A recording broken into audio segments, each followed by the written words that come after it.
সম্মানিত সুধীমণ্ডলী, কাফি সাহেবকে তিনি মেরে ফেলেছেন, কিন্তু আমরা মনে করি না কাফি সাহেব মরে গেছেন। আমরা 5 মিনিট শুনতে চাই কাফি সাহেব এখনো বেঁচে আছেন। আল্লামা আব্দুল্লাহ আল কাফি আল কুরাইশি রাহিমাহুল্লাহ তার চেতনা আবার বাস্তবায়ন করবে ইনশাআল্লাহ। কিছুদিন আগেও ছিল হারাকা, আমি আর হারাকা সালাফিয়ান থিসিস করেছি, তখন কেউ আমাকে বাধা দেয়নি সৌদি আরবে। এখন হারাকা লেখা যাবে না, এখন দাওয়া লিখতে হবে। আহলে হাদিস মুভমেন্ট আন্দোলন নেশকের নাম দিয়েছেন। কালকে আবার আমার ভাইয়েরা বলবেন যে এখন আর আন্দোলন করলেন কেন, আহলে হাদিস নাপাক হয়ে গেল। বুঝে কথা বলেন। আহলে হাদিস সৌদি আরবের এই ভূখণ্ডটাকে ইসলামাইজেশন করতে গেলে কি পরিমাণ তলোয়ার ভাঙতে হয়েছে, কি পরিমাণ মুশরিকদের সাথে যুদ্ধ করতে হয়েছে, কি পরিমাণ কবর ভাঙতে হয়েছে, সারা পৃথিবী তাদেরকে খারিজি ফতোয়া দিয়েছে। আর আপনার ইতিহাস না জেনে মনে করেছেন ইমাম মুহাম্মদ আব্দুল্লাহ স্বপ্নে তাবিজ পাইছে, তাই না? কি শিখান আপনি? ভাইদের ব্রেন চেঞ্জ করতে হবে। এই ভূখণ্ডের স্বাধীনতার আন্দোলনে আলোচনা করতে গিয়ে আমাদের ভাইরা শুরু করেন 52 সালের ভাষা আন্দোলন, তারা শুরু করেন 71-এর আন্দোলন। আরে ভাই, এই ভূখণ্ড কোথায় ছিল? ইংরেজদের কাছ থেকে এই ভূখণ্ড কেড়ে নিয়ে আসতে হয়েছে। এই ভূখণ্ড কেড়ে নিয়ে আসতে হয়েছে ইংরেজদের কাছ থেকে, যেটা পূর্ব পাকিস্তান নামে পরিচিত ছিল। The northwestern and eastern zones of India, in which Muslims are numerically in a majority, should be grouped to constituent independent states, in which the constitute shall be autonomous and sovereign. ভারতের উত্তর পশ্চিম এবং উত্তর পূর্ব যেখানে মুসলিম সংখ্যাগরিষ্ঠ, সেগুলো নিয়ে স্বাধীন ভূখণ্ড প্রতিষ্ঠিত করতে হবে। মৌলানা আকরম খান নেতা ছিলেন, শেখ সাহেব তার একজন ছোকরা ভলান্টিয়ার ছিলেন, সরদিতার ছাত্র। আকরম খানকে এড়িয়ে গেছেন আমাদের সংগ্রামী ইতিহাসী ভাইয়েরা। তাদের ইতিহাসের মধ্যে আকরম খান নাম নাই। 10 বছরের সভাপতি, 41 থেকে 50 সাল পর্যন্ত তাদের বই পুস্তক নাম নাই। কাফি সাহেবকে খালি বলছেন যিনি জর্দা খাইতেন। আরে পাপির পাপি, কেন পাপি কাফি সাহেবের খালি কবে একবার জর্দা খাইছে তুমি তোমার ইতিহাসের মধ্যে ওইটুকুই খুঁজে পেলে? কত বড় প্রতারক! সেই প্রতারকদের পিছে পড়েছে আমাদের ছেলেরা, আমাদের মেয়েরা। ধোঁকাবাজ, কোন ধরনের কথা নেই। যদি উল্টাইতে চাও সামনে আসো, অক্ষর অক্ষরে ধরিয়ে দেব। কোথায় কি লিখেছ, কোথায় ইতিহাস লুকিয়েছ, কোথায় আক্রমণ করেছ, কোথায় ফাও ক্রেডিট নেওয়ার চেষ্টা করছো। এগুলা চলবে না, টিকবে না। অতীত সামনে টিকবে না, সব্বান দাঁড়িয়ে যাচ্ছে লেখাপড়া করে। আলাইকুম রহমতুল্লাহি ওয়া বারাকাতুহু। আলহামদুলিল্লাহি রাব্বিল আলামিন, ওয়াসসালাতু ওয়াসসালামু আলা আশরাফিল আনবিয়া ওয়াল মুরসালিন ওয়া আলা আলিহি ওয়া সাহবিহি আজমাইন, আম্মা বা'দ। 2025 সালে বাংলাদেশ জমিয়তে আহলে হাদিস কর্তৃক আয়োজিত জাতীয় এই দাওয়া, তাবলীগ এবং জ্ঞান বিতরণের এই মহা সম্মেলনে, যেখানে লক্ষ লক্ষ মানুষের উপস্থিতি স্থানীয়ভাবে এবং সারা দেশ থেকে, বাংলাদেশ জমিয়তে আহলে হাদিসের মাননীয় সভাপতি বন্ধুবর প্রফেসর ডক্টর আব্দুল্লাহ ফারুক, যিনি এই কয়েকদিন ব্যাপী সম্মেলনের সভাপতিত্ব করছেন। এই সম্মেলনে উপস্থিত হয়েছেন বা আমন্ত্রিত হয়েছেন সৌদি আরবের মেহমান, কুয়েতের মেহমান, পাকিস্তানি মেহমান, নেপালের মেহমানগণ। তার মধ্যে একজন রয়েছেন পাকিস্তান উচ্চ কক্ষ সিনেট সদস্য, আজ 3 দশক যাবৎ পাকিস্তান জমিয়তে আহলে হাদিসের সভাপতি প্রফেসর সাজেদ মীর ভাই প্রস্তাব করে গেলেন, আমার সাইফুল ভাই ইসলামী ফাউন্ডেশনে এটা ওটা সেটা করতে হবে। কথাগুলো আমার কানেও এসেছে, না বলাই ভালো, যেহেতু ঘরে সমন্বয়ক রয়েছে জাহাঙ্গীরনগর বিশ্ববিদ্যালয়ের। 2 দিন আগেই ঘুরে আসলো পাকিস্তান থেকে। তাদের একটা মানব অধিকার সম্মেলনে কমেন্ট বলতে, জামা কাপড় যা গায়ে দিয়ে এসেছে পাকিস্তান থেকে আনা। ঘরে জামাতা সমন্বয়কদের গুরু বলা হয় এবং উপদেষ্টাও বটে সরকারের। কাজেই নানান কথা আসে, এই হবে সেই হবে। ভাই প্রস্তাব করেছেন ইসলামিক ফাউন্ডেশনের কিছু হবেন, হয়তো আমি করতে পারতাম, বিষয়টা করতাম না, তাও না হতো, তাও না, পছন্দ করেন না তারা। উনি সিনেটর হবেন সামনে, এত ছোট কথা বলেন কেন? সিনেটর হবেন সামনে, যদি আনুপাতিক হারে নির্বাচন হয় 100 জন সিনেটর হবে, 3 কোটি আহলে হাদিসের 30 জন সিনেটর আমরা অটোমেটিক পাবো। কথা বললেই ফতোয়া শুরু হয়ে যাবে, মুসলিমদের রাজনীতির কথা বলে, মুসলিমদের এই করে সেই করে। পাচ্ছেন না কেন? তার কারণ কি? রাজনৈতিক মাঠে আপনার উপস্থিতি নেই। অধিকাংশ শিক্ষিত প্রফেসর এবং প্রফেসর নিদের ছেলেরা এবং মেয়েরা অন্য ছাত্র এবং অন্য ছাত্রী সংগঠন করে, অধিকাংশই। আমি বলবো না মুজাফফর মক্কাটা মানুষ ওর উপর দায়িত্ব ছেড়ে দিয়ে গেলাম। সম্মানিত উপস্থিতি, বয়সের মাপে কথা বলতে হবে। প্রফেসর সাজেদ মীর সিনেটর আজ 3 দশক যাবৎ জমিয়তে আহলে হাদিসের সভাপতি পাকিস্তানের। তার জন্য যদি সে নাজায়েজ না হয়, প্রফেসর ডক্টর আব্দুল্লাহ ফারুকের জন্য সামনের বাংলাদেশের সিনেটর হওয়া নাজায়েজ হবে না। প্রস্তুতি নিতে হবে। আল্লামা আব্দুল্লাহ আল কাফি নিয়ে আমার আলোচনার বিষয়, সেদিকে আমি যাচ্ছি। সম্মানিত উপস্থিতি, আল্লামা আব্দুল্লাহ আল কাফি আল কুরাইশি এত বিশাল একজন ব্যক্তিত্ব, 25 মিনিটের বক্তব্য যদি বুঝতে চান তার ব্যাপারে, তার আগে 25টি সেমিনারে অংশগ্রহণ করে আসতে হবে। 25টি সেমিনারে যদি অংশগ্রহণ না করেন, আল্লামা আব্দুল্লাহ আল কাফির ব্যাপারে 25 মিনিটে আমার বক্তব্যের কিছুই বুঝবেন না। তা আমি জানি, হেডলাইনের সামান্য টোকা দেখে দেখে চলে যাব। ছাত্র, যুবক, প্রফেসর এবং শিক্ষকদেরকে বলবো সেমিনারের আয়োজন করেন ঘন ঘন, প্রত্যেকটা বিষয়ের উপরে মাথা প্রস্তুত করতে হবে। আল্লামা আব্দুল্লাহ আল কাফি আল কুরাইশি, যা 1900 সালে তার জন্মটা যখন হয়েছে, তার আগে এই উপমহাদেশে কতগুলো ঘটনা ঘটেছে। একটি হলো কথিত ওহাবি আন্দোলন, যার উপর আল্লামা আব্দুল্লাহ আল কাফি সাহেব প্রায় 1000 পৃষ্ঠায় বই লিখে গেছেন। সেটা প্রায় 1948 সালের ঘটনা। কোরআন, হাদিস, ইতিহাস, দর্শন, ফিকহ, উসুল, রাজনীতি ও সমাজনীতির অপূর্ব সমাবেশ। 3 শতাধিক ইমাম, ফকিহ ও মুহাদ্দিসের জীবনী, ইসলামের পতন যুগের কাহিনী, হিন্দু ইসলামের আবির্ভাবের যুগের ইতিহাস, তথাকথিত ওহাবি আন্দোলনের বিস্তৃত ও সম্পূর্ণ ইতিহাস, মযহব সমূহের প্রচার ও প্রতিষ্ঠার ইতিহাস, জাতীয় দুর্গতির মূল ও সঠিক কারণ এবং তাহার প্রতিকার। 8 শতাধিক পৃষ্ঠায় সম্পূর্ণ বিরাট গ্রন্থ, বাংলা সাহিত্যের অভিনব অমূল্য সম্পদ, ইসলামী শাসনতন্ত্রের সূত্র রচয়িতা কর্তৃক অর্থাৎ আল্লামা আব্দুল্লাহ আল কাফি আল কুরাইশি কর্তৃক প্রণীত গ্রন্থ শীঘ্রই প্রকাশিত হচ্ছে। 1948 সালের অ্যাডভার্টাইজমেন্ট। সেই 1000 পৃষ্ঠার গ্রন্থ কোথায়? কে লুকালো? আহলে হাদিস পরিচিতি 4th সংশোধন করতে গিয়ে 1/2 শতাধিক ভুল করেছেন। সুজাউদ্দৌলা গুজাউদ্দৌলা করেছেন। একটা ফার্সি কবিতার মধ্যে 8টা ভুল করেছেন। নগমাজ না এই আস্তের মধ্যে ইসলামকে ইসবাব লিখেছেন। কে কে করলেন এই সংশোধনীটা?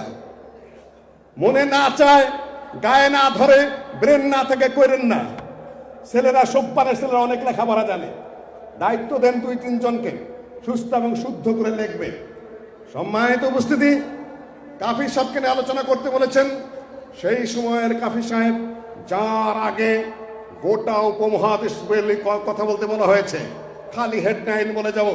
যার আগে উপমহাদেশে সৈয়দ আহমদ বেরলভী এবং আল্লামা ইসমাইল শহীদের নেতৃত্বে এবং সেনাপতিত্বে গোটা ভারতব্যাপী তৌহিদি আন্দোলন, সুন্নতের আন্দোলন, সংস্কার আন্দোলন শুরু হয়ে সেটা জিহাদি মুভমেন্টে পুরাপুরি অস্ত্র যুদ্ধে রূপান্তরিত হয়ে ইংরেজদের বিরুদ্ধে এবং শিখদের বিরুদ্ধে যুদ্ধের একটা পর্যায়ে গিয়ে তাদের বালাকোটের যুদ্ধে তাদের শাহাদত হয়েছে।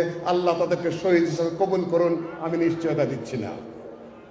তার ধারাবাহিকতায় মৌলানা বেলায়েত আলী এনায়েত আলী আলী ভ্রাতৃত্ব নামে আল্লামা আব্দুল্লাহ আল কাফির তরজমানুল হাদিসে কয়েক সংখ্যা লিখেছেন, কেউ পড়েন নাই, তা আমি জানি। তাদের নেতৃত্বে গোটা ভারতে ইংরেজ বিরোধী, শিখ বিরোধী প্রচুর যুদ্ধ হয়েছে, রক্তক্ষয়ী যুদ্ধ হয়েছে সেগুলা। তার ছেলে আব্দুল্লাহ দীর্ঘদিন যুদ্ধ করেছেন। সেই যুদ্ধের যে সেটা 1950 সাল পর্যন্ত বিস্তৃত ছিল। আরাফাত যদি ঠিক মতো কেউ পড়ে থাকেন তাহলে সেখানে পাবেন ধারাবাহিক ইতিহাস। কিছু কিছু আব্দুর রহমান বিএবিটি সাহেব, সাবেক সেক্রেটারি জেনারেল লিখেছেন। নতুন মনে হচ্ছে আপনাদের কাছে, আমি জানি নতুনই, কেন প্রচুর সেমিনার ছাড়া এই কমের জাগানোর কোনো সম্ভাবনা নাই। আহলে হাদিস পরিচিতি পড়েছেন? এখানে কয়জন লোক আছেন? হাত তোলেন তো সাহস করে। আহলে হাদিস শিখ জানবেন, কাফি সাহেবরে চিনেন আপনারা। আসছেন, আসার যাওয়া, খিচুড়ি খাওয়া, তাবলিগে ইস্তেনজার মধ্যে ইস্তেনজা করা, এটা চলবে না ভাই। বলেন যে ডাকে না কেন? আপনার অবস্থান কোথায়? সেখানে যুদ্ধের মাঠে সৈয়দ ওমর বেরলভী, যুদ্ধের মাঠে আল্লামা ইসমাইল শহীদ, যুদ্ধের মাঠে বাংলাদেশের আহলে হাদিসরা, যুদ্ধের শহীদ বাংলাদেশের আহলে হাদিসরা, সম্পদ যেগুলো বাজেয়াপ্ত হলো আহলে হাদিসদের। সেদিক পিনাকি ভট্টাচার্য পর্যন্ত আহলে হাদিসের কথিত ওহাবিদের নিয়ে কথা বলেছে। পুলিশ যাদের উপর প্রথম অত্যাচার করেছে, যাদের উপর নির্যাতন করেছে, যাদেরকে ধরপাকড় করেছে, তারা প্রথম আহলে হাদিসরা ফ্রান্স থেকে বলেছে। আর আমার ছেলেরা ইতিহাস জানে না। ধন্যবাদ দেব পিনাকি ভট্টাচার্যকে। আপনি তখন মাঠে ছিলেন, শত শত গ্রন্থ আপনার পক্ষে রচিত হয়েছে। আপনি সেদিন মাঠে ছিলেন, আপনাকে নিয়ে ইতিহাস থিসিস রচিত হয়েছে। আপনি সেদিন মাঠে ছিলেন, আপনাকে ছাড়া কেউ কথা বলতে পারেনি, আপনিই প্রথম। আর একটু পরেরটা আমি আগে বলে দিয়ে যাই। 1900 সাল থেকে নিয়ে 1960 সাল পর্যন্ত, এই পর্যন্ত যদি একজন চিন্তাবিদের নাম আসতো, তিনি মৌলানা আকরাম খাঁ একা। একজন চিন্তাবিদের নাম আসলে আল্লামা আব্দুল্লাহ আল কাফি একা। একজন চিন্তাবিদের নাম আসলে আল্লামা আব্দুল্লাহ আল কাফির বড় ভাই আল্লামা আব্দুল্লাহ আল বাকি। তিনজন ব্যক্তি ছাড়া কোনো আলেমের নাম ছিল না। কেন? তারা মাঠে ছিলেন। কি লিখবে আজকে আজাদে? কি লিখবে কাফি সাহেব? কি বক্তব্য দেবেন কাফি সাহেব? বাকি সাহেব কোথায় সম্মেলন করছেন? সারা জাতি এই তিন ব্যক্তিত্বের দিকে তাকিয়ে থাকতো। এখন আপনি কোথায়? আমি কোথায়? কাকে নিয়ে কি করছেন? সম্মানিত উপস্থিতি, সেই যুগটা পাড়ি দিয়ে ওহাবি ধর পাকর মায়ের ধর দেশান্তরিত হওয়ার পরে 1900 সাল পৌঁছে গেল। সেই সময় আল্লামা আব্দুল্লাহ আল কাফি সাহেবের জন্ম। প্রক্রিয়া ধারাবাহিকতা নিয়ে আসতে হবে আপনাকে। আমাদের একটা বিশাল সম্পদ আছে, আমি পরে ভুলে যাব। মদিনা থেকে, জামিয়াতুল ইমাম থেকে পাশ করা ছাত্র যারা আছে, উম্মুল কোরা থেকে পাশ করা যারা আছে, সৌদি আরবের আরো বিভিন্ন ইউনিভার্সিটি পাশ করা ছাত্র যারা আছে, তারা আমাদের জাতীয় সম্পদ। যে দেশকে আল্লাহ ইসলামিক রাষ্ট্রে রূপান্তরিত করতে চান, সেই দেশে ওই মাপের আলেম পাঠান। আমার মনে হয় প্ল্যাটফর্ম রচিত হচ্ছে, সব ডামাডোল শেষ হয়ে যাবে, টিকে থাকবে আহলে হাদিসরা। আমার মনের মধ্যে আশা মারাত্মক ভাবে রয়েছে, কঠিন ভাবে রয়েছে, দৃঢ় ভাবে রয়েছে। পরিবর্তন সূচিত করবে আমাদের সব্বানেরা, আমাদের আহলে ছাত্র সমাজের ছেলেরা, আমাদের তরুণরা, যুবকেরা, এবং তারা বোঝার চেষ্টা করছে, এগিয়ে যাচ্ছে আলহামদুলিল্লাহ। পরের কথাটা আমি আগে বলে গেলাম। আল্লামা আব্দুল্লাহ আল কাফি আল কুরাইশি রাহেমাল্লাহ পূর্বপুরুষ কিন্তু সেনাপতি। এই বাংলার যুদ্ধে সেনাপতিত্ব করতে এসেছিলেন। বাড়ি কিন্তু চিটাগাং রাউজান। পূর্বপুরুষের সেনাপতিরা যুদ্ধ করতে করতে চিটাগাং পর্যন্ত গেছেন ইসলাম খার যুগে। এই যে এই জায়গাটা না, এখানে যেখানে ইসলামী বিশ্ববিদ্যালয় প্রতিষ্ঠিত, 54 কিংবা 52 বিঘা জমির উপরে সৌদি আরব সরকার পয়সা দিয়েছিলেন আমার যতটুকু জানা। সেই জায়গায় আপনারা এখানে কি করছেন? একত্রিত হতে পেরেছেন প্রফেসর ডক্টর আব্দুল বারী স্যারকে দেওয়া।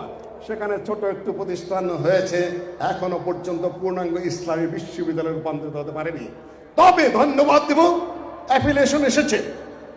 এখন আপনাদের দায়িত্ব, কে কয়টা বিল্ডিং করে দেবেন? আপনাদের দায়িত্ব পূর্ণাঙ্গ পিওর ইসলামিস্টদের হাতে এই ইউনিভার্সিটির দায়িত্ব প্রত্যার্পণ করা। এখন আপনাদের দায়িত্ব প্রতিটা হালেসের মাদ্রাসা যেন এই ইউনিভার্সিটির সাথে সংযুক্ত থাকে এবং তাদেরকে এই ইউনিভার্সিটির সার্টিফিকেট দিবে, যাতে তাদের সার্টিফিকেট দুর্বল না হয়। আমি একটু ইশারা দিয়ে গেলাম, দৃঢ়তার মধ্যে থাকলে, সবল মানসিকতা থাকলে সবই সম্ভব, ইনশাআল্লাহ আল্লাহ সম্ভব করে দিবেন। ওই যে মুহূর্তটা একটা রাজনৈতিক গ্যাপ পড়েছে, ওদিকে ইংরেজরা চলে যেতে চায়, ওদিকে কথিত ওহাবি আন্দোলন শেষ একটা পর্যায়ে চলে গেছে। 1906 সালে মুসলিম লীগ প্রতিষ্ঠিত হয়েছে, সেখানে মৌলানা আকরম খান সরাসরি যোগ দিয়েছেন, আল্লামা আব্দুল্লাহ আল কাফি পরে যোগ দিয়েছেন। তারপরে আপনার খেলাফত আন্দোলন, মৌলানা আকরম খান প্রত্যেকটাই যোগ দিয়েছেন, মুসলিম লীগে যোগ দিয়েছেন, মৌলানা আকরম খান খেলাফত আন্দোলনে যোগ দিয়েছেন, কৃষক প্রজা পার্টিতে যোগ দিয়েছেন। আল্লামা আব্দুল্লাহ আল বাকি কাফি সাহেবের বড় ভাই, তিনি সভাপতি, ডাইরেক্ট সভাপতি কৃষক প্রজা পার্টির। তারপরে আপনার মুসলিম লীগের যে সকল 1941 সাল থেকে 1949 সাল পর্যন্ত মুসলিম লীগের সভাপতি মৌলানা আকরম খান। এটা এই জন্য বললাম যে যুগের প্রেক্ষাপটে মনীষীদের জন্ম হয়েছে। আল্লামা আব্দুল্লাহ আল কাফি শুধু একদিকে কাজ করেননি, আকীদার দিকে লিখেছেন, ওই এক কাজ করেছেন, আমলের দিকে লিখেছেন, ফতোয়া লিখেছেন, ইতিহাস লিখেছেন, তারপর সমাজনীতির উপর কাজ করেছেন। কোন দিকে তার লেখনী নাই? প্রত্যেকটা বিষয়ের উপরে 2টি 3টি করে পিএইচডি ডিগ্রি হতে পারে। আপনারা ধীরে স্থিরভাবে শুনে নিন, একটা বই আপনারা পড়েন নাই, কাজে এই মুহূর্তে আমি হতাশ, কেন ইসলামিক ফাউন্ডেশনের একটা কর্মচারী হওয়ার মধ্যে ওই পর্যন্ত আমাদের ব্রেন উঠেছে, রাষ্ট্রের উচ্চ স্তরে পৌঁছার মতো ব্রেন আমাদের এখনো হয়নি, কেন আমাদের ছেলেরা মেয়েরা অন্য পার্টি করে। ফিরিয়ে আনতে হবে সব। আজকে বই লিখেছেন নাকি আল্লামা আব্দুল্লাহ আল কাফি। জামাত ইসলামী আর আহলের মধ্যে পার্থক্য কি? আমি জামাতের বিরুদ্ধে কোনো প্রকাশ্য কোনো ধরনের বিদ্রোহ ঘোষণা করছি না, কোনো আন্দোলন করছি না, কোনো কটাক্ষও করছি না। আজকে যখন রাজনীতির সামান্য গন্ধ পায় আমাকে ফোন করে বলে যে ভাই আপনি যদি আবার রাজনৈতিক দল দাঁড় করান তাহলে আমাদের কি হবে, ফিল তো একই। আমি বলে অত দুশ্চিন্তার দরকার নেই তোমাদের, প্রয়োজন এবং সময় বলে দিবে আমরা কি সিদ্ধান্ত নেব। আপনি এখনই মাথা নত করে বসে আছেন ডামাডোল দেখেই, নো নেভার। আপনি আপনার অবস্থানে ঠিক থাকেন, আপনার কাছে আসতে হবে। মাথাটা ঠিক রাখেন, ধীর স্থির থাকেন, একবার শক্তিশালী অবস্থানে থাকেন, আল্লামা আব্দুল্লাহ আল কাফির মতো, আকরম খাঁর মতো। আকীদা নিয়ে যেগুলো আলোচনা করেছেন বইগুলো রয়েছে, পিএইচডি হচ্ছে মদিনা ইউনিভার্সিটিতে, ঢাকা ইউনিভার্সিটিতে হয়েছে, এমফিল হয়েছে, রাজশাহী বিশ্ববিদ্যালয় হচ্ছে, কিন্তু সেগুলোকে প্র্যাকটিক্যাল ফিল্ডে নিয়ে আসতে হবে। যে সকল বইগুলো আমরা জানি, আহলে হাদিস পরিচিতি বইয়ের নাম জানি আমরা, ইসলামী শাসনতন্ত্রের মূল সূত্র এটার আমরা নাম জানি, পাকিস্তানের ইসলামী শাসন সংবিধান এই বইয়ের নাম জানি আমরা, তারপরে ফিরকাবন্দি বনাম অনুসরণীয় ইমামগণের রীতি এই বইয়ের নাম আমরা জানি, কালেমা তাইয়্যিবা এই বইয়ের নাম আমরা জানি, নির্দিষ্ট পুরুষের স্ত্রীর কি হবে কত বছর আগে লিখেছেন জানেন? এই যে আয়না ঘরে বন্দি না, তাদের যে স্ত্রীরা কি হবে তাদের ফতোয়া। তারা যদি অন্যত্র বিয়ে করে বসেন, অন্যত্র বিয়ে করেছেন, স্বামী কোথায় জানেন না, স্বামীর অনুমতি নেই, জানেন না কিছু, স্বামী জেলখানাতে বেরিয়ে আসলো, এখন এই স্ত্রী কার হবে? ফতোয়া নিয়ে নানান কথা আছে। আজ থেকে অর্ধ শতাধিক বছর পূর্বে এই কিতাবের মধ্যে কাফি সাহেব বহু দলিল প্রমাণ দিয়ে প্রতিষ্ঠা করে গেছে। আপনার ফতোয়া খুঁজে পাচ্ছেন না, কত অগ্রসর। আপনাদের এগুলা মনে রাখতে হবে। আরবিতে বই লিখেছেন কয়েকটা, উর্দুতে বই লিখেছেন কয়েকটা, ফার্সিতে বই লিখেছেন, ইংরেজিতে বই লিখেছেন, বাংলায় তো লিখেছেনি। এই বঙ্গভূমিতে, এই উপমহাদেশে এমন কোন বাপের বেটা আছে যে বাজ ভাষায় বিশুদ্ধভাবে গ্রন্থ রচনা করতে পারে? আমার ধারণা অনুযায়ী সার্বিক বিচারে কাফি সাহেবের উপরে কেউ নেই।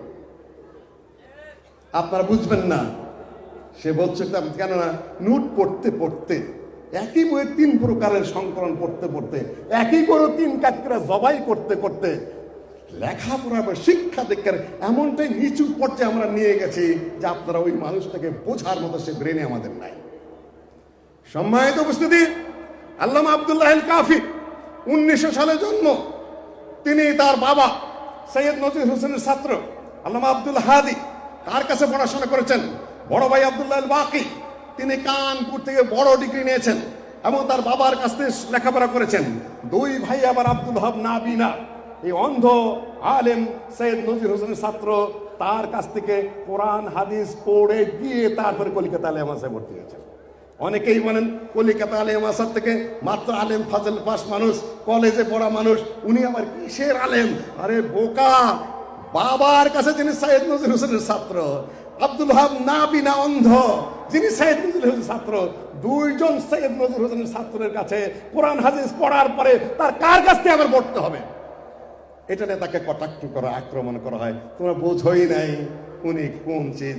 যে পরিমাণ রেফারেন্স তিনি ব্যবহার করেছেন, যে যুগের বই পুস্তক তিনি ব্যবহার করেছেন, আর যেভাবে বাংলা ভাষায় স্থানান্তরিত করেছেন বিষয়গুলো, কার সাধ্য ছিল তার যুগে? মাত্র দুইজন ছাড়া, একজন হলেন আল্লামা আব্দুল্লাহ আল কাফি, আরেকজন হলো মৌলানা আকরম খা, মাত্র ফাজল পাস মানুষ। পরবর্তীতে মৌলানা আব্দুর রহিম সাহেব ভাষা খুঁজে পেয়েছেন, প্রথম দিনে ভাষা দিয়েছেন। কিভাবে আরবি বিষয়গুলাকে, ফিককে, উসুলকে, আকীদাকে, ইসলামিক রাজনৈতিক পরিভাষাকে, শাসন সাংবিধানিক রীতিনীতিগুলাকে বাংলা ভাষায় কোন শব্দে কোন বাক্যে স্থানান্তরিত করতে হবে, এই পথ দেখিয়েছেন কে? আল্লামা আব্দুল্লাহ আল কাফি এবং মৌলানা আকরম খা। এখন তো আপনারা মাঠে কিছুই দেখেন না, তাই না? অমুকের বই পড়েন, তমুকের বই পড়েন, অমুকের নোট পড়েন। এইটা কিন্তু আপনাদের পড়তে হবে, এই সিরিজ আপনাদের ধরতে হবে, এইভাবে ব্রেন তৈরি করতে হবে।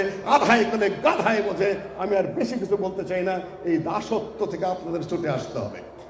সম্মানিত উপস্থিতি, আল্লামা আব্দুল্লাহ আল কাফি সত্যাগ্রহী পত্রিকা সম্পাদনা করেছেন অতি অল্প বয়সে। মৌলানা আবুল কালাম আজাদের মতো উপমহাদেশের এত বিরাট ব্যক্তিত্ব, কংগ্রেসের সভাপতি ছিলেন, কংগ্রেসের শিক্ষামন্ত্রী ছিলেন ভারতে, তার সংস্পর্শে জেলে যাওয়ার পরে তার পত্রিকার সম্পাদনা করেছেন। তারপরে তিনি পত্রিকা বের করেছেন, তরজমানুল হাদিস বের করেছেন, আরাফাত বের করেছেন। তারপরে যে সকল বক্তব্যগুলো দিয়েছেন, বক্তব্যের ধারার মধ্যে আসে। বক্তব্য এবং লিখনের ধারা কয়েকটা ভাগে ভাগ করা যেতে পারে। এক নম্বর হলো দাওয়া এবং তাবলীগ। দাওয়া এবং তাবলীগের ধারা এখানে বেঁচে আছে, যেটা আমার প্রফেসর ভাই বক্তব্য দিয়ে গেছেন। ওই একটা লাইনের উপর কিছু কথা বলেছেন। আরব দেশ থেকে এলমি সনদ যেটা সরাসরি আহলুল হাদিসের রয়েছে, অন্য কারো কওমি আলেমদের রয়েছে, কিন্তু যারা মাঠে ময়দানে আন্দোলন করেন বিভিন্ন দলমত, আল্লাহর নবীর পর্যন্ত তাদের কোনো সনদ নাই। আহলে হাদিসের সনদ রয়েছে, এলমি সনদ রয়েছে, তাফসীরের সনদ রয়েছে, হাদিসের সনদ রয়েছে, ফিকহের সনদ রয়েছে। এবং সৈয়দ নজির হোসেনের মতো এত বিরাট হাফেজ হাদিসের ছাত্র যারা, আব্দুল ওহাব, আপনি যদি বলেন আব্দুল মান্নান নজিরাবাদী, ইনিও সৈয়দ নজির হোসেনের ছাত্র, অন্ধ মানুষ ছিলেন, 35 বার সহিহ বুখারী পড়ে গেছেন পাকিস্তানে। তাতে হিংসুকরা তাকে পায়খানায় আটকে রেখে বাড়িতে সিটকিনে আটকে দিত। সম্মানিত উপস্থিতি, এই এক ধারা। দ্বিতীয় ধারা জিহাদি এবং রাজনৈতিক ধারা, সৈয়দ আহমদ বেরলি এবং শাহ ইসমাইল শহীদের যে ধারা, সেই ধারার তারাও নেতৃত্ব করেছেন। সেটা হলো জিহাদি ধারা, আন্দোলনী ধারা, সংগ্রামী ধারা।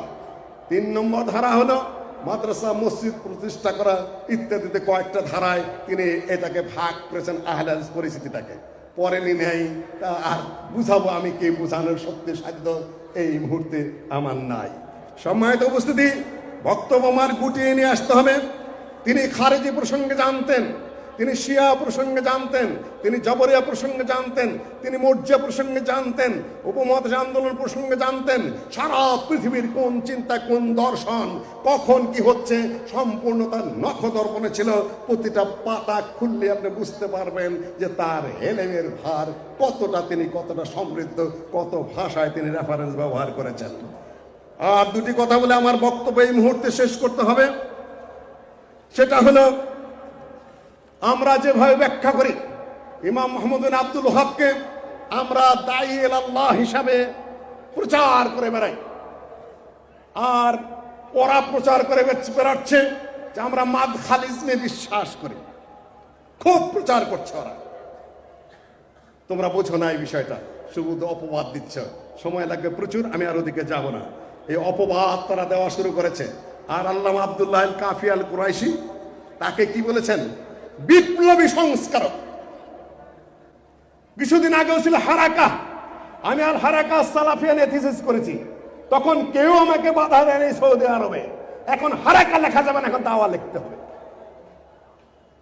আহলে হাদিস মুভমেন্ট আন্দোলন নেশকের নাম দিয়েছেন।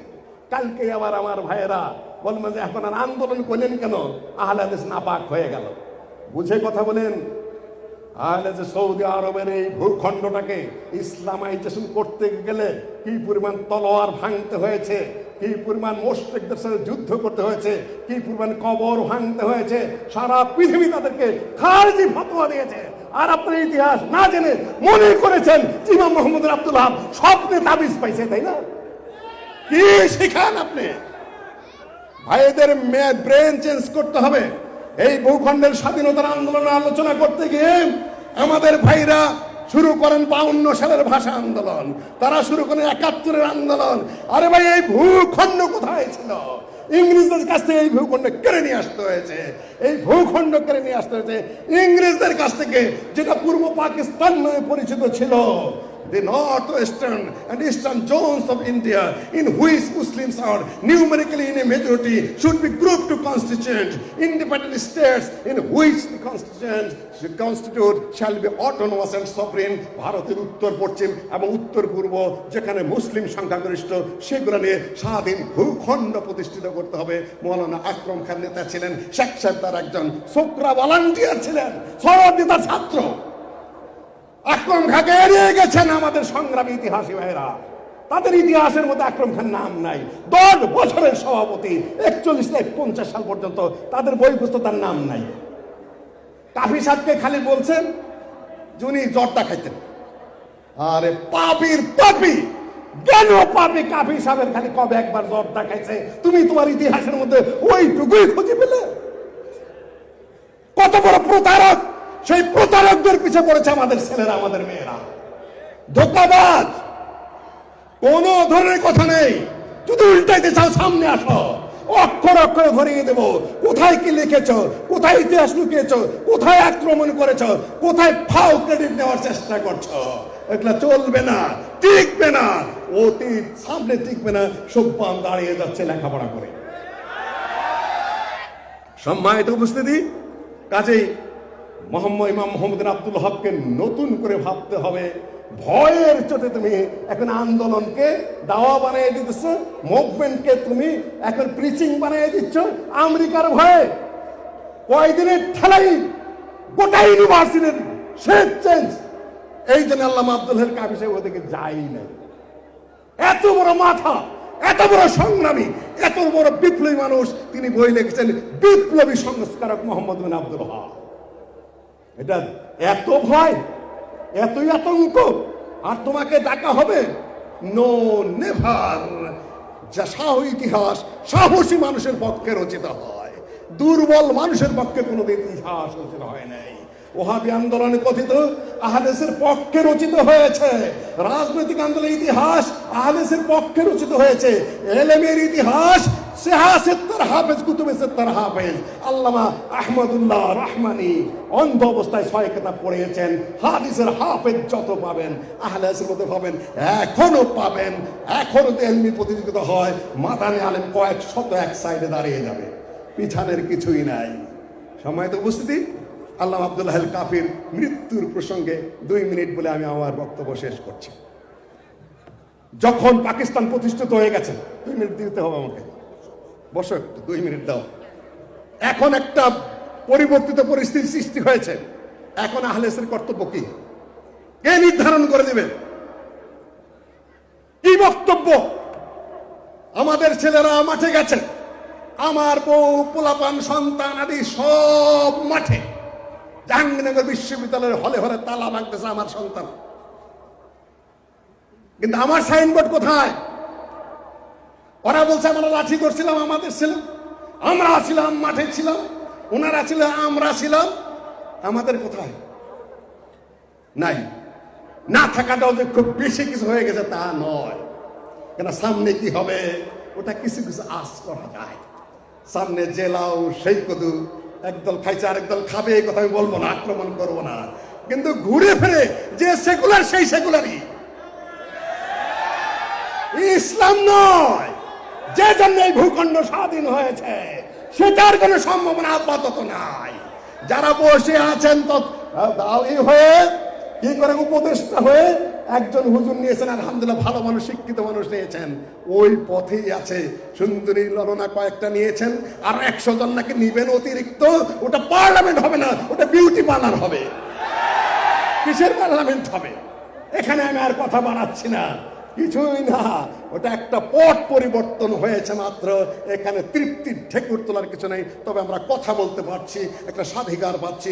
এই সুযোগটা কাজে লাগিয়ে আমাদেরকে সামনের দিকে অগ্রসর হতে হবে। 2 নম্বর পয়েন্ট, পাকিস্তান হয়ে গেছে। সংগ্রাম আহলে হাদিস নেতৃত্ব দিয়েছে। ব্রিটিশ তাড়িয়ে যুদ্ধের মাধ্যমে বিতাড়িত করে রাজনৈতিক পরিবেশ আহলে হাদিসের সৃষ্টি করতে হয়েছে। ইসলামিক রাষ্ট্র প্রতিষ্ঠা হবে এই দাবি অনুযায়ী। তারপর দেখা যায় পার্লামেন্টে আবার সেই সেকুলাররাই, সেই কমিউনিস্ট, সেই ধর্মনিরপেক্ষতাবাদী, সেই সব কাফি সাহেব, তার ভাই মুসলিম লীগের সভাপতি, তারপরে আকরম খার পরে তা মুসলিম লীগের সভাপতি মৌলানা আকরম খা, কাফি সাহেব হত বিহব্বল হয়ে লিখছেন তার ভাষায়, পাকিস্তান গণপরিষদে কনস্টিটিউশন লেখা হচ্ছে, তার মধ্যে ইসলামের পক্ষে সুস্পষ্ট কোনো বিবৃতি নাই। এই পর্যন্ত সম্ভবত 93 পৃষ্ঠা যে পর্যন্ত লিখেছে আহলে হাদিস পরিচিতির মধ্যে লিখছেন আর বলছেন, এই পর্যন্ত যখন আমি লিখছি তখন পাকিস্তান গণপরিষদের যে স্টেটমেন্ট সেটা এই পর্যন্ত আমার কাছে এসেছে। আমি এইটা বুঝতে পেরেছি, মিশ্র নির্বাচন, তারপর যুক্ত নির্বাচন, গণপরিষদের সদস্যদের প্রতি তার রক্তক্ষরণ হচ্ছে, একটার পর একটা লিখে যাচ্ছেন। এই জন্য পাকিস্তান হলো। কি করছো তোমরা? আকরম খা পদত্যাগ করলেন পার্লামেন্ট থেকে, পাকিস্তানের মৃত্যু হলো 52 সালে। দেশ যাচ্ছে একসাথে স্বাধীনতার ঢেকুর তুলছে, আর এনাদের মুখে রক্তক্ষরণ হচ্ছে। দেশ গেল কোন জায়গায়? হলোটা কি? আমরা কি করলাম আর এখন এরা কি করছে? এখন যা হয়েছে একটা পর্যায়ে গেছে, সামনে কি হবে? আমাদের বক্তব্য দেওয়ার মধ্যে সেই চিন্তাবিদ নেই, সেই শিক্ষিত লোক নেই, সেই সাহসী লোক নেই। এইটা ছাড়তে গিয়ে আরো ভুল করেছেন 50টা অর্ধ শতাধিক, তো কি সারবেন আমরা? আমাদের সেই পর্যায়ের লোক নেতৃত্ব নেই। তবে আসবে, আমি সেটা আশাবাদী। শেষ করছি আমার বক্তব্য দিয়ে। 47 থেকে নিয়ে 57 সাল পর্যন্ত 9 জন প্রধানমন্ত্রী হয়েছে পূর্ব পাকিস্তানে। কিসের ইসলামী শাসন কায়েম করবে? সেদিকে যাই না তারা। 1900 আইয়ুব খান একটা পলিসি আটলো যে কিছু প্রশ্ন দিয়ে হুজুরদেরকে আটকাবো, যাতে ইসলামী রাষ্ট্র এগুলো না করে। ব্যাংকের কি হবে, পররাষ্ট্রনীতির কি হবে, যুদ্ধনীতির কি হবে, সংখ্যালঘুদের কি হবে, হুজুরদেরকে তুমি আটকাইয়া তাদের মুখ যেন বন্ধ হয়ে যায়। রাগেব হাসান সাহেব উর্দু ভাষাভাষী মানুষ, লাহোরে এতেসাম পত্রিকা দিনে আর্টিকেল লিখলেন। মে মাসের শেষের দিকে দাবিটা জানালো 48টা প্রশ্ন, 40টা প্রশ্ন। সারা বাংলায় এমন কোন লোক নেই, পাকিস্তানে কোনো লোক নেই যে এগুলোর উত্তর দিবে। রাগেব হাসান সাহেব দেখা করলেন আল্লামা আব্দুল আল কাফি সাহেবের কাছে। ওস্তাদ কি করবো এখন? আমি তো কলিজার ব্যথায়, তিল্লির ব্যথায় অস্থির। এই দেখো অপারেশন সাকসেসফুল হয় নাই, একাধিকবার অপারেশন করেছি। এক হাতে বুক টিপতেছেন আর একদিকে কথা বলতেছেন। রাগেব তুমি লেখো, বলছো যখন আমি অসুস্থ শরীরে আমি লেখার চেষ্টা করছি। এই যে বসলেন 24 ঘন্টা লিখতেছেন। তখন আলাউদ্দিন রোড ছিল বংশালের ওখানে, ওইখানে বসে করে লিখতেছেন। জুন মাসের 2 তারিখ এসে গেল। লিখেই চলেছেন, জবাব দিয়ে চলেছেন। অত্যাধুনিক প্রশ্নের জবাব। সারা পৃথিবীর যত সমস্যা সেখানে রয়েছে, আলেমদেরকে আটকানোর জন্য আইয়ুব খান সহ অন্যরা দিয়ে রেখেছে। লিখতেছেন সারা বাংলাদেশের এই সুফিরা, সারা বাংলাদেশের হানাফি ভাইরা কিছু মনে করবেন না, তারা সারা বাংলাদেশের বিরোধীরা পক্ষরা কেউ পারছে না একমাত্র আল্লামা আব্দুল আল কাফি ছাড়া। কি মনে করেছেন আপনারা? অত সস্তা গুল মেরে ইসলামী রাষ্ট্র কায়েম করবেন? এই 3 কোটি আহলে হাদিস বাদ দিয়ে এই দুরাশা পোষণ করবেন না। কয়েকটা পদ বন্টন করবেন ফাউন্ডেশনে, ইসলামিক ইউনিভার্সিটির সম্বন্ধে বিভিন্ন প্রতিষ্ঠানে কয়েকটা পোস্ট নিয়ে যদি সুখের ঠেকুর তুলেন যে কাম হয়ে গেছে, 3 কোটি আহলে হাদিস, 4 কোটি আহলে হাদিস, আপনাদেরকে সামান্য ছাড়ও দিবেন এই দেশে যদি আপোষ করতে না আসেন। আমরা লক্ষ্য করছি সবই চোখের আড়ালে কিছুই নেই আলহামদুলিল্লাহ। কয়েকটা প্রশ্নে কি করবেন, মাঠে গেলে আপনি জিরো নিয়ে ফেরত আসতে হবে। দ্রুত গতিতে আপনাদের আচরণ সংশোধন করতে হবে। সম্মানিত উপস্থিতি, জবাব লিখে চলেছেন। ওই দিন 3 তারিখ সন্ধ্যা হয়ে যাচ্ছে, রাত হয়ে যাচ্ছে, সব পক্ষের আলেমেরা সেখানে জড়ো হয়েছে। আল্লামা আব্দুল্লাহ কাফি সাহেব লিখে চলেছেন, এখন ওই দিন সভাপতিত্ব করতে হবে। সভাপতিত্ব করবে কে? এখন তো আপনারা রাজি হবেন না, তাই না? আকরাম খা আহলে হাদিস বংশের হলেও আহলে হাদিস আন্দোলন করতেন না। এখন সভাপতিত্ব করবে কে? সকল মাযহাবে কাফি সাহেব পড়ে আছেন ওখানে বিছানায় লিখতে লিখতে, সবাই বলে আকরাম খা সভাপতিত্ব করবে। ভিতর থেকে কোনো প্রতিবাদ আসে নাই। পল্টনে আমরা সম্মেলন করতে যাচ্ছি, প্রস্তাব দিয়েছে ডক্টর মুজাফফর যে আমাদের 3 কোটি মানুষ আছে, কমপক্ষে 30 লাখ মানুষ আমরা একত্রিত হব। কিন্তু বলে যে এটা সমন্বয় একটু হবে, কে কোন পোস্ট হবে। কিসের পোস্ট পোষণ করলে মানেন পোস্ট পোষণের? প্রথম অবস্থান নিতে হবে, বোঝার চেষ্টা করুন। আপনাকে বাইতুল আপনি মনে করছে ফাউন্ডেশনে যাবে, সিনেটেও দিতে হবে, ডেকে পোস্ট পোষণ দিতে হবে। আপনার অবস্থানটা পরিষ্কার করতে হবে। ইনশাআল্লাহ আপনারা পল্টনে 30 লাখ মানুষ উপস্থিত হতে পারবেন, 10 লাখ উপস্থিত হতে পারবেন। পল্টনে সমাবেশ যদি কাফি করে থাকেন, পল্টনে সমাবেশ যদি মৌলানা আকরাম খা করে থাকেন, সেই যুগে আপনার সমস্যা কোন জায়গায়? দিতেই হবে। আমরা প্রথমত এইটা আদায় করে ছাড়বো। এখন সভাপতিত্ব কে করবে? মৌলানা আকরাম খা। সবাই মেনে নিল সেটা। তারপরে দেখা গেল 40টা প্রশ্নের 38টা জবাব লিখে চলেছেন উনি। এক হাতে বুক ঢুকছেন, আর এক হাতে লিখে চলেছেন 38টা প্রশ্নের জবাব। মাত্র 1.5 থেকে 2 সপ্তাহের মধ্যে লিখে শেষ করলেন। আলেমেরা সবাই বসে আছে, ফজরের আজান হলো। তার আগ ওই সময় আল্লামা আব্দুল্লাহ কাফি সাহেব সামনে খাতা, এক হাতে কলম, আর এক হাতে বুক চেপে ধরে ওই লিখতে লিখতে তিনি ইন্তেকাল করলেন। আল্লাহ থেকে জান্নাত নসিব করুন। শুধু এইটুকুই বলে বহু জায়গায় টাচ করে আপনাদের থেকে বিদায় নিচ্ছি। সময় হলে আবার বিস্তারিত কথা হবে। আসসালামু আলাইকুম রহমতুল্লাহ। আমাকে এই মাহফিলে দাওয়াত দেওয়ার জন্য কর্তৃপক্ষকে অসংখ্য ধন্যবাদ। সম্মানিত সুধীমণ্ডলী, কাফি সাহেবকে তিনি মেরে ফেলেছেন, কিন্তু আমরা মনে করি না কাফি সাহেব মরে গেছেন। আমরা 5 মিনিট শুনতে চাই কাফি সাহেব এখনো বেঁচে আছেন। আল্লামা আব্দুল্লাহ কাফি আল কুরাইশি রাহিমাহুল্লাহ তার চেতনা আবার বাস্তবায়ন করবে ইনশাআল্লাহ। আসসালামু আলাইকুম রহমতুল্লাহ। সম্মানিত উপস্থিতি, ওনারা আমি এমনিতেই বোধহয় 5-6 মিনিট বেশি নিয়ে ফেলেছি। হ্যাঁ, আমি 5 মিনিট বেশি নিয়েছি, আরো 5 মিনিট ওনারা আমাকে দিয়েছেন। সেটা ডক্টর মুজাফফর খেয়াল করে দিয়েছে। এই দেশ যতদিন স্বাধীন থাকবে বা পরাধীন হবে, এই দেশে যতদিন ইসলামিক আন্দোলন থাকবে বা থাকবে না, এই দেশে যতদিন মুসলিমরা বেঁচে থাকবে বা থাকবে না, আল্লামা আব্দুল্লাহ কাফি সাহেব ততদিন তার এলেমে, তার চিন্তা চেতনায়, তার লেখনীতে, তার শিক্ষাগত যোগ্যতায় সব দিক থেকে তিনি বেঁচে থাকবেন। আমি মেরে ফেলেছি বলেছে, আমি এখন সমাপ্তিতে চলে গিয়েছিলাম, মৃত্যুর সন ঘোষণা করেছি। আল্লাহ তার রূহ নিয়ে গেছেন, কিন্তু আমি তাকে জাগানোর জন্যই বক্তব্য দিচ্ছি। যতদিন তাকে চিনতে পারবেন ততদিন এ দেশ আপনাকে চিনবে। কাফি নাই, এ দেশে আপনারা আপাতত নেই। কম মজহব সে হ্যাঁ, মজহব जो नहीं तुम भी नहीं, जज्बे बाहम नहीं तो महफिलान जुम भी नहीं। যদি এই আহলে হাদিসের কথা বলেন, তিনি আহলে হাদিসকে মাযহাব বলেন নাই, তিনি আহলে হাদিসকে রাজনৈতিক দল বলেন নাই। তিনি বলেছেন আহলে হাদিসরা সকলের সাথে মিলে কাজ করবে। তবে আমার প্রফেসর ভাই যেটা বলেছেন ওটা ওই আঙ্গিকে নয়, ওটা দুর্বল আঙ্গিকতা। আমার ভিত্তি মজবুত রেখে তারপরে সবার সাথে মিলা। আমি আত্মহতি দিয়ে, আত্মহত্যা করে, নিজেকে বিলীন করে দিয়ে অন্যের সাথে মিশতে যাব, this is a wrong idea. আপনি এটা মনে রাখবেন। আপনার সেই সক্ষমতা রয়েছে, আপনার সেই সক্ষমতা এখন নাই।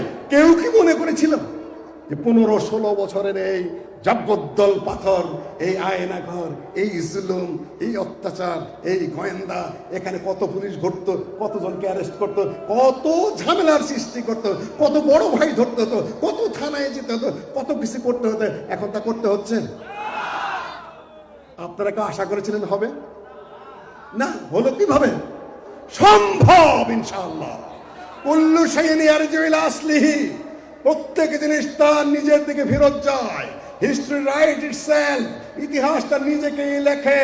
হিস্ট্রি রিপিটস ইটসেলফ, ইতিহাস নিজেকেই নিজে পুনরাবৃত্ত করে। এই দেশে তাই হবে ইনশাআল্লাহ। আমি আশাবাদী। আমাদের আকীদা সঠিক, আমাদের আমল সঠিক, আমাদের দাওয়া ছড়ে যাচ্ছে ছাত্র ছাত্রী, যুবক যুবতী, আর্মি, তরুণী, তারপরে আপনার বিচার বিভাগে, ঊর্ধ্বতন রাষ্ট্রের ব্যাপারে সর্বত্র আমাদের দাওয়াত আগুনের ঝড়ের গতিতে ছড়ে পড়েছে। কিন্তু সুসংগঠিত করা, একটা চিন্তার দিকে নিবেদিত করা। কেউ কেউ মনে করে আহলের সাথে মিশু, আমি রফলাদিন করবো, ভোটটা তো কম পক্ষে, তাই না, আমার আমলটা তো সহি হবে। কেউ কেউ মনে করেন, ওইভাবে করেন, কিন্তু লিডারশিপ মানেন না। এখানে আমার বেশি ভিতরে ঢুকবো না। আপনাদের সভাপতি কে? Professor doctor. তিনি যদি নাক ঘোচাও হন, তিনি যদি ছোটখাটো মানুষ হন, নাক কোকড়ানো হয়, পোশাক পরিচ্ছদ ভালো না হয়, এই দেশের আহলে হাদিসের যারা এমপি, যারা ব্যবসায়ী, যারা ঊর্ধ্বতন কর্তৃপক্ষ, তার নির্দেশ মানতে হবে কিনা? যদি না মাইনা করে, আব্দুল্লাহ উঠো আর বসো, এটা অর্গানাইজেশন নয়। এই তালে চলা যাবে না। এখানেও চ্যালেঞ্জ আছে। কাফি সাহেব কাউরে তোয়াক্ক করে নেতৃত্ব দেননি। আমি এই মুহূর্তে বলবো না, তারা সহযোগিতা করছেন, তারা পাশে আছেন, তারা সব করছেন, আলহামদুলিল্লাহ। কিন্তু নেতৃত্ব কার? ডক্টর আব্দুল্লাহ ফারুক। এটা আব্দুল্লাহ ফারুককেও চিন্তা করতে হবে। আই এম দি লিডার, আল্লাহ হস্তে আমি লিডার। কাফি সাহেব লিডার ছিলেন, কাফি সাহেব লিখেছেন, কাফি সাহেব নেতা ছিলেন, সেই চেয়ারে আপনি রয়েছেন। সেক্রেটারি জেনারেলকে সেক্রেটারি জেনারেলই হতে হবে। আল্লাহ আব্দুল্লাহ এর মতো, আব্দুর রহমান বিএবিটির মতো লিখে যেতে হবে সাহসিকতার সাথে, রেকর্ড করতে হবে সাহসিকতার সাথে, বক্তব্য উপস্থাপন করতে হবে সাহসিকতার সাথে। এই নেতৃত্বের যথাযথ আকৃতিটাকে পুনরুদ্ধার করার চেষ্টা করতে হবে। এটা একটা বিরাট চ্যালেঞ্জ। কাফি সাহেবের পথ ধরে আগাতে হবে, তার নির্দেশ সুর আনিয়ে যে কাজ করবেন সেটা কার্যকর হয়। কাফি সাহেবের এটাও পদ্ধতি। সংবিধানে তিনি লিখে গেছেন, যারা আহলে হাদিসের আকীদা, যারা আহলে হাদিসের বিশ্বাস, যারা আহলে হাদিসের রাজনীতি, যারা আহলে হাদিসের সমাজনীতি, যারা আহলে হাদিসের তামাদ্দুন, তারা ইসলামী মূল ভিত্তিতে বিশ্বাস করে না, তাদের মুহাম্মদী আন্দোলনে ঢোকার অধিকার না। এই মুহূর্তে আমি ছাঁটাই করতে বলছি না, মানসিকতা প্রস্তুত করেন, চিন্তা চেতনাকে ওইভাবে নিয়ে যেতে হবে। আমার ভাড়াইটা না, তার দরকার যেন 20 বছর পরে না হয়। সমন্বয় বড় কঠিন ব্যাপার, দৃঢ়ভাবে আপনাকে চিন্তা করতে হবে। এই সকল বিষয়গুলো আমি আজকে বলতে চাই নাই, সময় বাড়িয়ে দেওয়া আরো বিপদের সৃষ্টি করেছেন। সম্মানিত উপস্থিতি, গঠনতন্ত্র অনুযায়ী, নিয়মতন্ত্র অনুযায়ী তার যে আন্দোলনের দূরদর্শিতা, তার যে লক্ষ্য, দূরদর্শী লক্ষ্য, যেটা মাঝখানে হারিয়ে গিয়ে এখন একটা সুযোগ সৃষ্টি হয়েছে, এই সুযোগে আমাদের সব কিছুরই সফল করতে হবে। আর একটু বলেই যায়, আধাই গেলে গাধাই বোঝে। ইউনিভার্সিটি নিয়ে যে সমস্যা সৃষ্টি হয়ে থাকে, সমাধান আপনারা চান কিনা? সমাধান করতে হবে এই মুহূর্তে। This is the very time to establish this university on the way of Islamic principles, Islamic রীতিনীতির উপরে এই ইউনিভার্সিটিকে আবার পুনরুদ্ধার বলবো না আমি, যেটাকে যে লাইনে চলা দরকার সেই লাইনে চলার মতো ব্যবস্থা আপনারা চান কিনা? হাত তুলেন আগে থেকে পিছন পর্যন্ত। লিল্লাহি তাকবীর, লিল্লাহি তাকবীর। আল কোরআনের আলো, সহিহ হাদিসের আলো, লিল্লাহি তাকবীর। সময় দিয়েছেন, সুস্পষ্ট কথা বলে যাচ্ছি। কিছু কিছু খবর আমার কাছে সবই আছে। এটা ছিল Islamic university, international Islamic university science and technology হয়ে গেল চোখের পলকে। যারা অক্ষ করেছেন জমি, তাদের ক্ষেত্রে জবাব কি? তারা সায়েন্সের জন্য দিছে, টেকনোলজির জন্য দিছে, অ্যাপ্লিকেশন দিছে, ভালো কথা। কিন্তু কি করবেন? সকলের দৃঢ় সাপোর্টের প্রয়োজন এটাকে যথাযথ হয়ে দাঁড়ানো যারা কাজটা করে দিয়েছেন, আলহামদুলিল্লাহ, আল্লাহ আপনার দুনিয়া ভালো করুন, আখিরাতে ভালো করুন, আরো মঙ্গল করুন। কিন্তু যথাযথ শিক্ষিত কর্তৃপক্ষের হাতে আপনারা ছেড়ে দিয়ে তাদের জন্য দোয়া করুন, দাঁড়াতে দিন, যেটা যার অবস্থানে দাঁড়িয়ে দেন। আলাদার মতো দাঁড়াবে, মোদের ইউনিভার্সিটির মতো দাঁড়াবে, এখানে মেডিকেল সায়েন্স থাকবে, সব কিছু থাকবে। জায়গা পড়ে আছে সেখানে কাফি সাহেবের নামে একটা মাদ্রাসা হয়েছে মাত্র। কাফি সাহেবের ব্রেন শুধুমাত্র মাদ্রাসার না, কাফি সাহেবের এক ব্রেন যদি বিভাজিত করা হয় 10, 20, 50টা ইউনিভার্সিটির ব্রেন তার মাথায়। যদি কেউ পড়ে থাকেন, বুঝে থাকেন, একটু আগেই ইশারা দিয়েছি, আমাদের ছেলেরাও প্রস্তুত হয়েছে। সম্মানিত উপস্থিতি, এই দেশ সামনে পথ খুঁজে পাচ্ছে না, কি করবে? সেকুলার দিয়ে দেশ চলবে না, ন্যাশনাল দিয়ে এই দেশ চলবে না, এই দেশ চলবে না, যে জোড়াতালি দিচ্ছেন তা চলবে না। সামনে যদি আর্মি বেস বা আর্মি ব্যাট সামরিক শক্তি দিয়ে কয়েকজন আবার সেকুলার নিয়ে, কয়েকটা নারী নিয়ে, সুন্দরী নারীটারি নিয়ে যদি আবার আরেকটা গঠন করেন, এই দেশ সেখানেও গতি পাবে না। ছাত্র যে রাজনৈতিক দল করে তাদেরকে আমার ভালো মনে হয়, তারা দৃঢ়চেতা, তারা অত্যন্ত স্বচ্ছ, তারা পরিচ্ছন্ন। আমার ঘর থেকে আমি বুঝি কোনো কিছু ডানমাম তারা বোঝে না, শুধুমাত্র দেশের কল্যাণ ছাড়া। এটা সত্য কথা। তোমাদের মাঠে থাকতেই হবে, তোমাদের কাজ করেই যেতে হবে। দল করবা কি না করবা এটা তোমাদের ব্যাপার।